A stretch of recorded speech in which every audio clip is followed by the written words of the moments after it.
J'ai débuté sur ce projet grâce à Cécile, qui est chorégraphe sur Hit Parade. Ce qui m'a séduit, c'est de retourner dans les années 70 et de faire revenir sur scène 4 personnages qui sont plus là et d'être dans un univers dans lequel j'aurais aimé travailler à l'époque.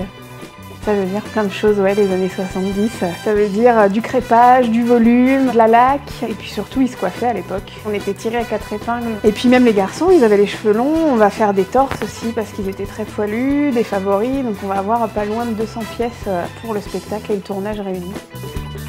Alors on va être vraiment comme ils étaient à l'époque pour les 4 chanteurs. On copie-colle vraiment à ce qu'ils étaient. Par exemple, Claude François.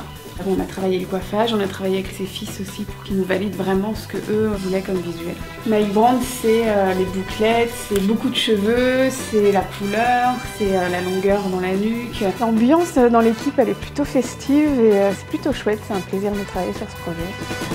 Ce qu'on va retrouver sur scène, c'est la bonne ambiance qu'il devait y avoir à cette époque-là. On se lookait pour aller danser, s'éclater, on avait des chansons festives et qui cartonnaient en plus, donc on a hâte de voir ça.